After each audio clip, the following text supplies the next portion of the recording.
بسم الله والحمد لله والصلاة والسلام على رسول الله وعلى آله وصحبه ومن اتبع هداه أما بعد. Aujourd'hui le 17 du mois de Al-Muharram de l'année 1445 après la hijra de notre prophète Mohammed sallallahu alayhi wa sallam, nous avons eu le plaisir d'assister à ce cours de notre cheikh Samir Al-Qaisi hafidahullah ta'ala. Je vais commencer à faire sa présentation avant le cours, on n'a pas eu le temps de terminer, donc je terminerai ici. Toujours sur la base, comme je l'expliquais avant le cours, de cette parole de Mohammed ibn Sirin et de nombre de salaf, radouanallahi alim, inna hadha al-ilma din, fanzuru amman ta'khuduna dinakum. Certes, cette science est une religion, regardez de qui vous l'apprenez. Il convient donc à la personne de regarder de qui il apprend sa religion. Et ceci n'est pas blâmable, au contraire, ceci est louable que tu te demandes à propos de qui tu vas prendre ta religion, que ce soit un imam, un prédicateur pour le sermon, ce que tu écoutes de ta religion, le sermon du vendredi, des cours que tu assistes à la mosquée, comme ça, des appels téléphoniques. Au contraire, ceci est louable. Il te faut rechercher qui est cette personne de qui tu as appris, de qui tu as écouté ce cours. Et ceci même avant de venir assister à un cours. Ceci est quelque chose de louable et c'est ton droit. Et c'est pour cela que, Inch'Allah, on te donne ton droit, comme j'ai l'habitude de le faire avant chaque traduction de ces appels téléphoniques que nous avons l'habitude de faire. Inch'Allah, il y aura d'autres appels téléphoniques encore une fois pendant cette période, la période estivale de cette année. Inch'Allah Azza wa Jal. Aujourd'hui, le cours était avec notre cheikh Samir ibn Ali Al-Qaisi, hafidahullah ta'ala, Abu Hassan, qui est un yéménite, hafidahullah ta'ala, qui est né en 1398 de l'Hégire, donc comme on l'a dit, qui a 47 ans aujourd'hui, hafidahullah ta'ala, qui à la base est de la ville de Judda, en Saoudia, qui a émigré vers le Yémen, qui est d'origine donc du Yémen, qui a émigré vers le Yémen pour aller profiter de ce grand savant, cet imam, Muqbil ibn Hadi al-Wadi'i, rahimahullah ta'ala, chez qui il a étudié, avec qui il s'est assis, avec qui il a profité, chez qui il a étudié, puis il est revenu dans sa ville, la ville de Judda, où il a continué ses études auprès des savants de Al-Mamlaka al-Arabiyya as-Saoudiya, harasahallah, bilad al-Tawhid wa as-Sunnah, à leur tête les savants de la ville de la Mecca, et à leur tête Al-Allama Rabi' ibn Hadi al-Madkhali, hafidahullah ta'ala, de même que le Cheikh Mohammed Ali Adam al-Ethiopi, rahimahullah azza wa jal, et autres que eux parmi les grands savants de cette ville, de même que d'autres parmi les grands savants de la ville de Médine et autres. Et Cheikh est parmi les élèves, vous fait partie des élèves rapprochés de Cheikh Al-Allama Rabi' ibn Hadi al-Madkhali. Il fait partie de ces élèves rapprochés, bien qu'il soit peu connu. Et ceci a des causes, comme vous le savez. Il est possible qu'une personne ne soit pas forcément connue du grand public, mais pourtant c'est quelqu'un qui a une place élevée. Et en l'occurrence, notre cheikh, comme vous allez l'entendre ici dans une recommandation de notre cheikh, Cheikh Khalid Abou Abdillah, que nous avons eu la semaine passée au téléphone pour un cours, que ce dernier donc a fait une recommandation sur le cheikh et dans laquelle il évoque le fait qu'il faisait partie des élèves rapprochés de Cheikh Rabi' ibn Hadi al-Madkhali. Actuellement, Cheikh Samir est imam et officie le prêche du vendredi au sein d'une mosquée dans la ville de Judda, en Arabie Saoudite bien sûr, harasahallah, où il dispense aussi de nombreux cours, et ceci depuis de nombreuses années. Et parmi les cours qu'il dispense actuellement, donc 3 cours par semaine, 3 jours différents où il enseigne plusieurs livres ces 3 jours, des cours que nous avons le plaisir de suivre avec lui en direct. Et parmi ces cours-là, un cours qu'il a mis en place expressément pour les frères de Al-Maghrib al-Arabi, on va dire du Maroc, de la Mauritanie et autres, avec qui on s'entraide pour ce cours-là, le cours sur l'explication de Al-Muwatta, sur lequel donc je lis sur Al-Sheikh Al-Muwatta, ceci depuis presque 2 ans maintenant. Walillahi alhamd, les cours sont hebdomadaires le mardi soir et ils sont retransmis sur la chaîne Ahlul Dhikr. Ici, une question qui a été dirigée, donc que j'ai posée moi-même à notre cher Cheikh Khalid Abou Abdillah, sachant que j'ai visité pour la première fois Cheikh Samir il y a de cela 6 ans à peu près avec notre cher Cheikh Khalid, et donc c'est quelqu'un qui est proche de lui, donc ils font partie des élèves de Cheikh Rabi', des élèves connus et rapprochés de Cheikh Rabi', il le connaît très bien, on l'avait visité et notre cher Cheikh Khalid avait donné un cours dans la maison de Cheikh Samir, donc je sais très bien que ils se connaissent bien, chacun fait l'éloge de son frère, mais j'avais posé cette question pour, encore une fois, faire connaître, car ceci est aussi l'un des buts de nos appels téléphoniques, de faire connaître les savants de la Sunna aux frères, des savants qui peuvent être méconnus. Et lorsque les savants sont méconnus, eh bien, ils prennent leur place des personnes, comme on l'a évoqué au cours de dimanche, des personnes qui n'ont pas forcément ce droit d'être mis à cette place-là. Donc il est important de faire connaître aux jeunes les savants de la sunna. Il est important pour les frères de rechercher à connaître qui sont les savants de la sunna, les gens qui ont le droit à cette place, ont le droit à l'enseignement, ont le droit à cette place. Barakallahu fikum. Donc, toujours sur cette base, nous faisons ces appels téléphoniques afin de vous faire connaître aussi les personnes qui sont viables dans leur manhaj, dans leur science, de qui vous pouvez prendre la science.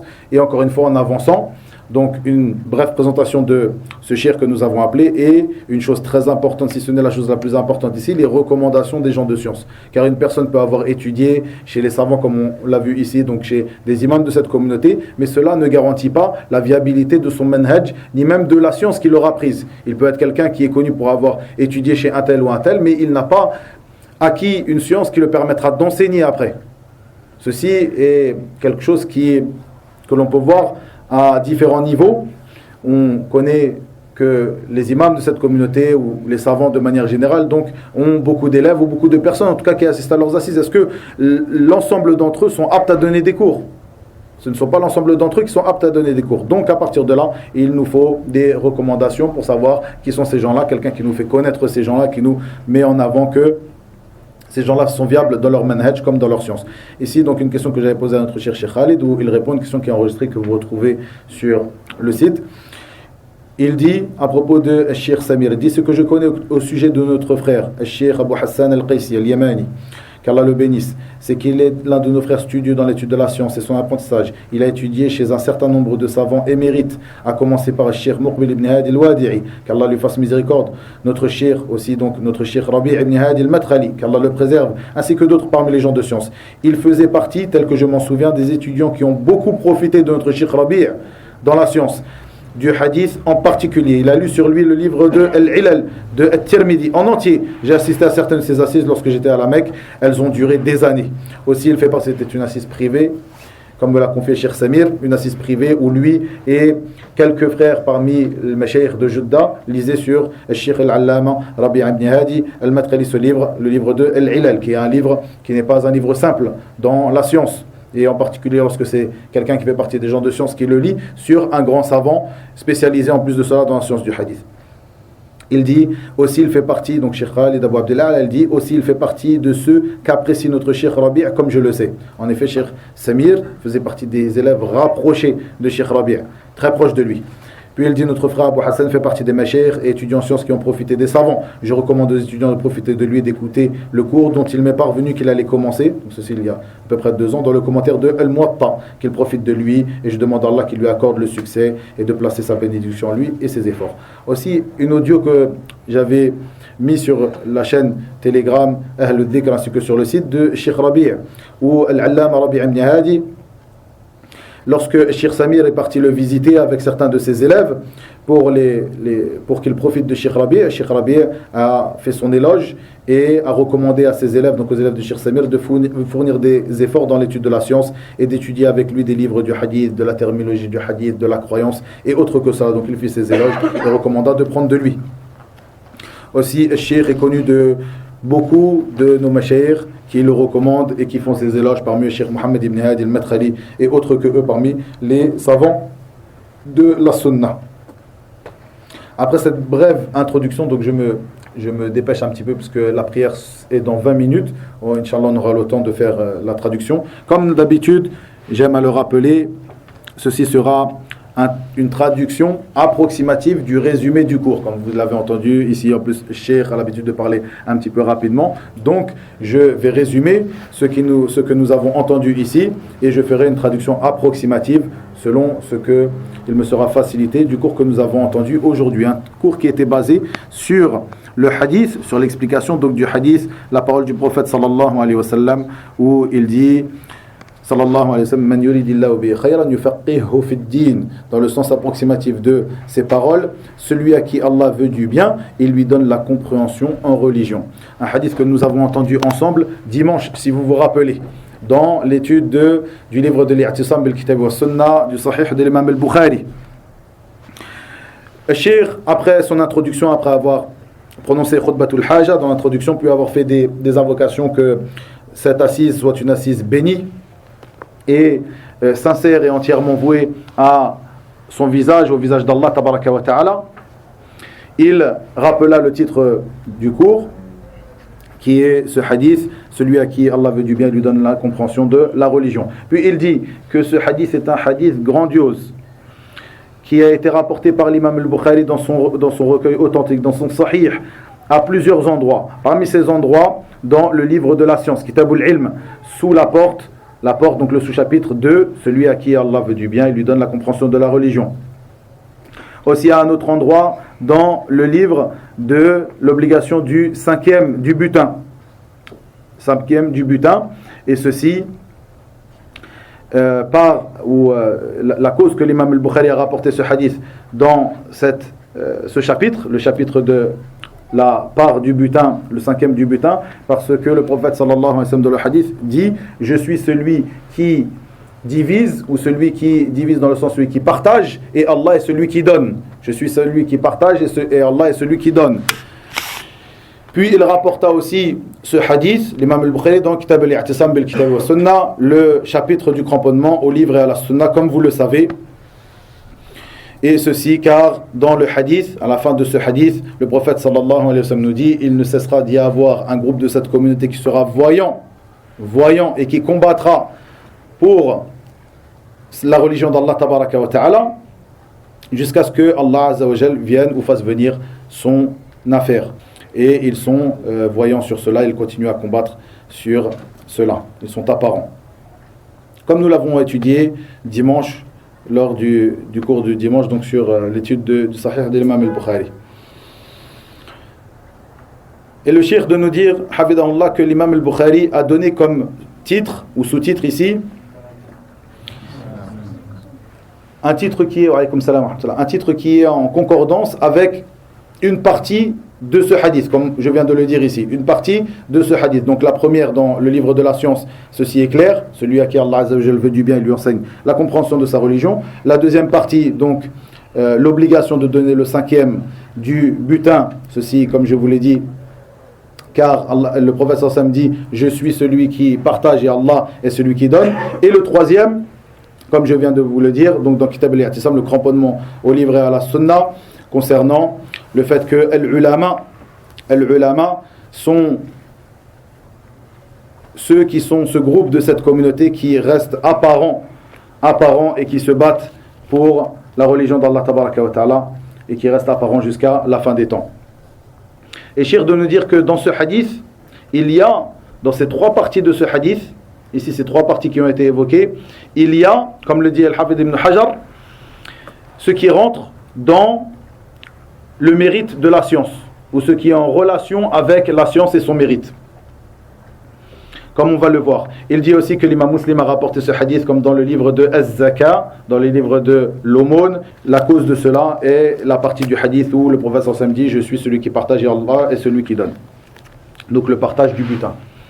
Achir de nous dire que, donc il nous rapporte, il nous décortique le hadith et nous donne des bénéfices liés à la langue arabe que je ne rappellerai pas ici. Simplement je dirais que lorsque le prophète sallallahu alayhi wa sallam a dit: celui à qui Allah veut du bien, il lui enseigne la compréhension de sa religion, eh bien ce qui est compris ici d'après la langue arabe, c'est que la récompense de celui à qui Allah veut du bien, c'est qu'il lui enseigne la compréhension de sa religion. C'est ce que nous comprenons du point de vue de la langue arabe ici. Et ce que nous comprenons aussi de l'inverse, c'est-à-dire une compréhension inversée de ce hadith, c'est que celui à qui Allah Azza wa Jalla ne veut pas du bien, eh bien il ne lui enseigne pas la compréhension dans sa religion, ou que celui qui n'apprend pas, qui n'a pas la compréhension de la religion, eh bien celui-ci, ce sera un signe que Allah Azza wa Jalla ne lui veut pas du bien.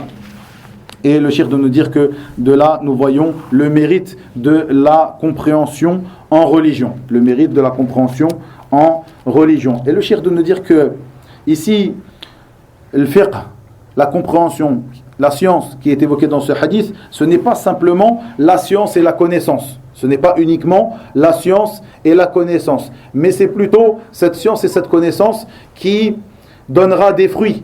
Et ces fruits sont les œuvres pieuses. Car une science qui ne mène pas à des œuvres pieuses, est une science qui est blâmable. C'est une science qui est blâmable que Allah et son prophète ont blâmé. Qu'Allah a blâmé dans son livre et son prophète dans sa sunna. Et ici le cheikh nous dit que al-fiqh ici, c'est la compréhension. C'est la compréhension de l'islam, la compréhension de la religion. Ce n'est pas simplement al-fiqh comme on pourrait traduire par la jurisprudence, c'est-à-dire les règles religieuses. Mais plutôt, c'est l'ensemble des portes de la religion, c'est-à-dire les règles religieuses, la croyance, l'aqida, de même que les sciences du hadith, de même que les bons comportements et autres que cela. Le shir de nous dire que la compréhension du livre et de la sunna a plusieurs voies nous menant à celle-ci. Et la personne doit emprunter ces voies qui sont connues. Et le shir nous rappelle un hadith où Abu Juhayfa posa la question à Ali ibn Abi Talib radiyallahu anhu, dans le sens, est-ce que le prophète sallallahu alayhi wa sallam vous a particularisé par une science en dehors d'autres que vous, c'est-à-dire les gens de la maison du prophète sallallahu alayhi wa sallam. Et Ali de dire non, Ali ibn Abi Talib de dire non, il ne nous a pas particularisé par une chose en dehors d'autres que nous, mais plutôt ce sera une science que Allah Azza wa Jal donnera à une personne dans son livre, dans la compréhension de son livre. Et le shir de nous dire que ceci est un grand bien pour le serviteur lorsque Allah Azza wa Jal lui donne la compréhension dans sa religion, et lorsque tu auras acquis la compréhension dans ta religion, tu sauras que tu auras pris une part de ce bien, et Allah Azza wa Jal donne à qui il veut. Et bien sûr, et shir de nous dire que le fait d'acquérir la science a des causes. La première de ces causes menant à acquérir la science est le bienfait d'Allah tabaraka wa ta'ala sur toi. Le bienfait d'Allah tabaraka wa ta'ala sur toi. Comme il le dit tabaraka wa ta'ala, et nous avons donné la compréhension à Sulayman dans cette affaire qui opposa Sulayman à son père Daoud alayhi salam. Et le shir de nous dire que ce qui est voulu ici, c'est que Allah Azza wa Jal a donné la compréhension de cette affaire à Sulayman, une affaire dans laquelle ils ont jugé par un effort d'interprétation. Et Sulayman a jugé, a donné le bon jugement. Et ceci est un bienfait qu'Allah Azza wa Jal lui a donné à ce moment-là.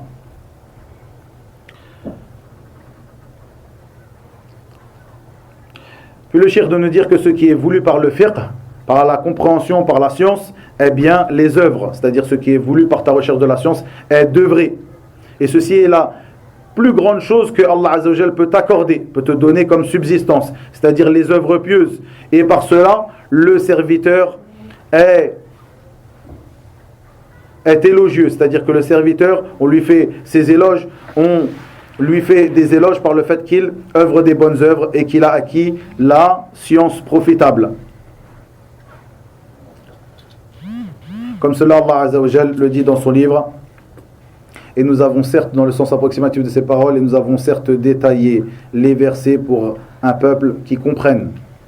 Donc nous voyons qu'Allah Azza wa Jal a fait les éloges de celui qui comprend, à qui Allah Azza wa Jal lui a donné la compréhension dans la religion. De même que le prophète sallallahu alayhi wa sallam a dit, le meilleur d'entre vous est celui qui a appris le Coran et qui l'a enseigné. De même que ce hadith grandiose, où en résumé, je résumerai ici, ce hadith qui est rapporté dans les deux recueils authentiques par Abu Musa al-Ash'ari, où le prophète sallallahu alayhi wa sallam a donné en exemple ce par quoi il a été envoyé parmi la science et la guidée, comme une pluie qui est tombée. Et il a donné 3 exemples pour résumer ici rapidement. Une partie de la terre qui aura pris l'eau et que cette eau-là aura donné des fruits, aura fait pousser de la végétation, donner des fruits et qui se sera répandue. Une autre partie de terre qui, elle, aura retenu l'eau et que les gens, et qui aura fait pousser et que les gens auront profité aussi de cette eau-là. Et une troisième partie qui est stérile, qui n'aura pas retenu l'eau, qui n'en aura pas profité, n'aura pas fait profiter les gens. Et le shir de nous dire que ce hadith nous explique ce qui est voulu par le hadith rapporté par Muawiyah ibn Abi Sufyan. Donc ce hadith qui est devant nous, celui à qui Allah Azza wa Jal veut du bien, il lui enseigne la compréhension de la religion. Car en vérité,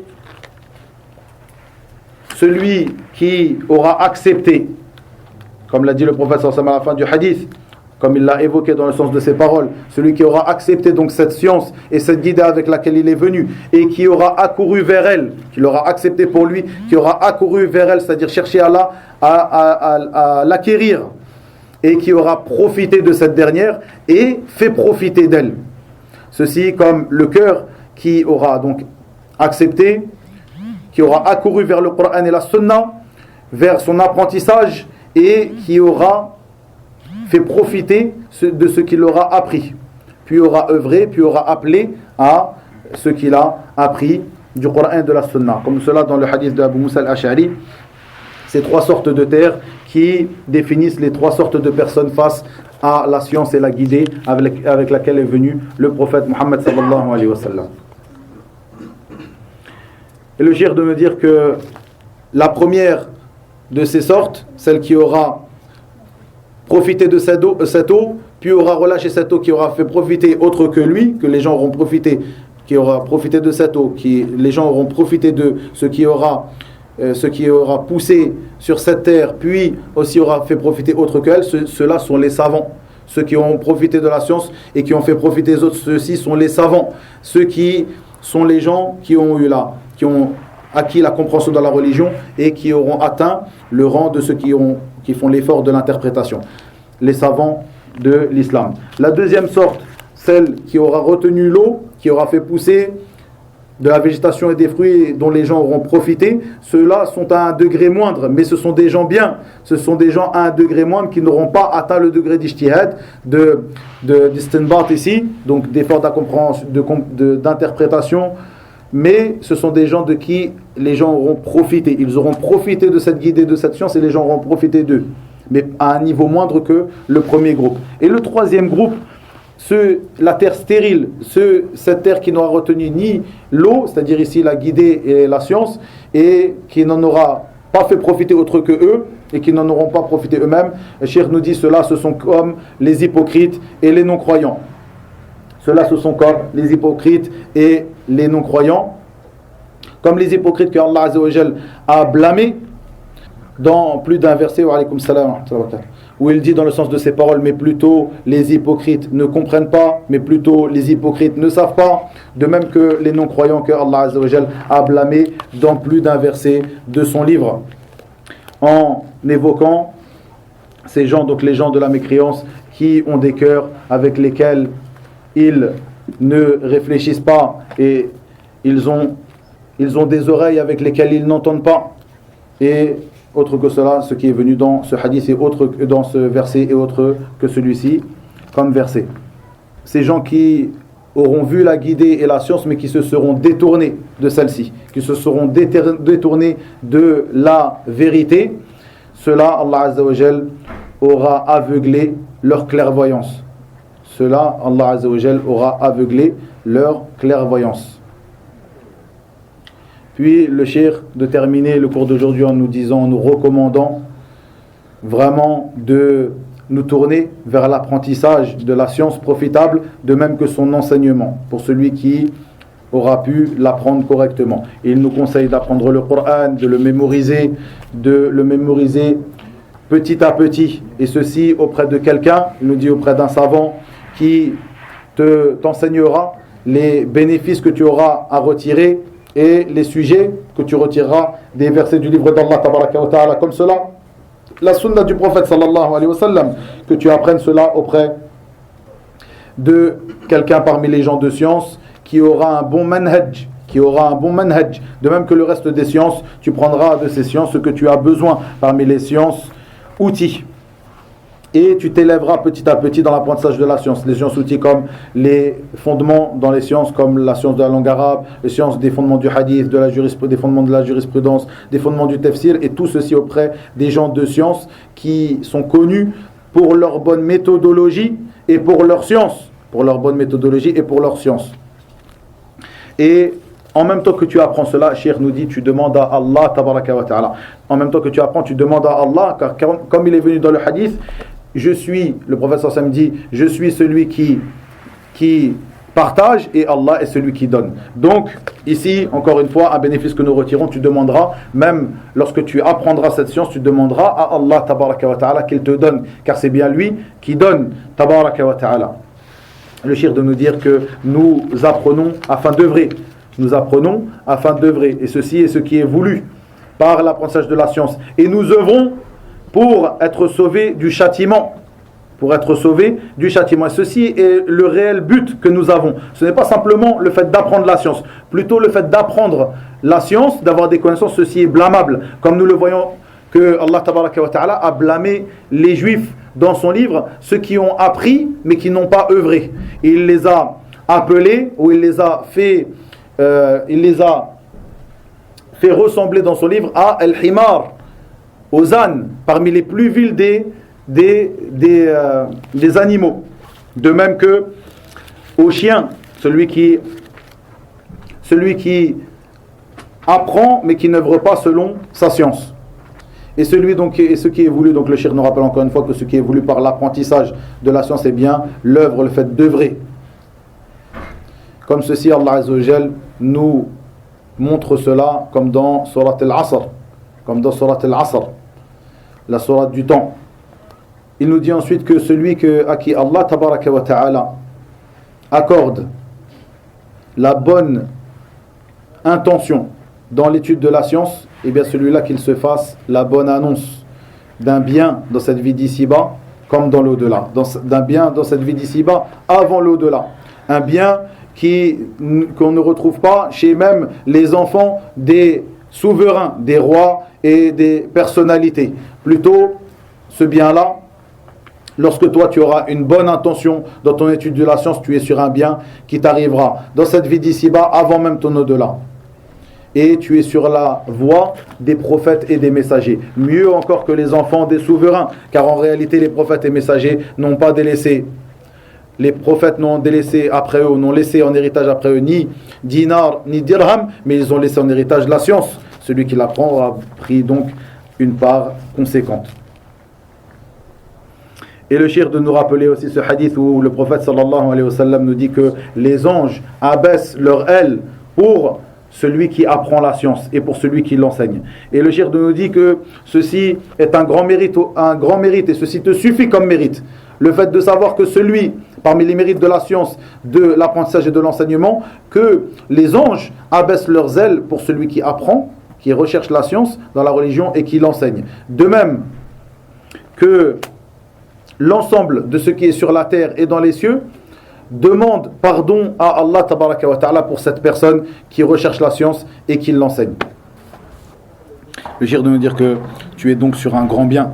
Tu es sur un grand bien à ce moment-là lorsque ton intention est bonne et que tu apprends la science. Et pourquoi veux-tu sortir ta propre personne de ce grand bien dans lequel tu es? Au contraire, reste dans ce grand bien. Ceci de jour comme de nuit, même au travail, à tout moment, tu apprends la science et tu l'enseignes comme tu le peux. Ce grand bien qui a été évoqué dans ce hadith où le prophète sallallahu alayhi wa sallam nous dit: le meilleur d'entre vous est celui qui apprend le Coran et qui l'enseigne. Pourquoi veux-tu sortir donc ta propre personne de ce grand bien dans lequel tu es? Et le cheikh de nous dire que une fois que tu as appris donc cette science, enseigne-la, propage-la, comme le dit le prophète sallallahu alayhi wa sallam, comme dans sa parole, dans le sens: si Allah guide par ta cause une seule personne, ce sera meilleur pour toi qu'un troupeau de chamelles rousses. Donc apprends aux gens, enseigne aux gens, réponds la religion d'Allah tabaraka wa ta'ala. Puis le cheikh termine en disant cette partie du hadith où le prophète sallallahu alayhi wa sallam dit: il ne cessera d'y avoir un groupe de ma communauté apparente sur la vérité qui combat pour cette vérité jusqu'à la fin des temps. Le cheikh de nous dire que ceci est le groupe sauvé et ce sont les gens de science, comme l'a dit l'imam al-Bukhari, si vous vous rappelez, comme on l'a dit dimanche. Ceux-ci sont les gens de science. Et il dit dans une autre version du hadith: personne ne leur causera du tort, personne ne leur nuira, personne ne leur causera du tort. Pourquoi personne ne leur causera du tort? Parce que ces gens-là ont la vérité auprès d'eux. Ils ont appris la vérité et ceci est leur arme par laquelle ils se défendent. Ceci est leur arme par laquelle ils se défendent et avec laquelle ils s'opposent à tous les ennemis de l'islam. La science profitable. Ils s'opposent avec cette science profitable aux ennemis de l'islam, parmi les gens de l'innovation, parmi les gens de la mécréance, parmi les gens du polythéisme et autres. Et le cheikh de nous dire que dans ce hadith, le prophète sallallahu alayhi wa sallam nous dit qu'ils sont apparents. Ce groupe de cette communauté est apparent sur la vérité. Il nous dit, le cheikh: tu n'apparais pas, regardez dans ce hadith, tu n'apparais pas par tes muscles. Tu n'es pas apparent par des muscles que tu auras. Tu n'es pas apparent par de l'argent, par une lignée ou autre que cela, par un titre honorifique, mais plutôt par la science. Par la science. C'est ceci qui te rendra apparent sur la vérité. Et le cheikh de nous dire que la science est une chose par laquelle est élevé le serviteur dans cette vie d'ici-bas comme dans l'au-delà. Et en vérité, ceci, lorsque tu désires par cette science que tu apprends et que tu enseignes, secourir la religion d'Allah tabaraka wa ta'ala et défendre la religion d'Allah tabaraka wa ta'ala. Ceci est la voie des meilleurs des hommes dans cette vie d'ici-bas, donc les prophètes et les messagers.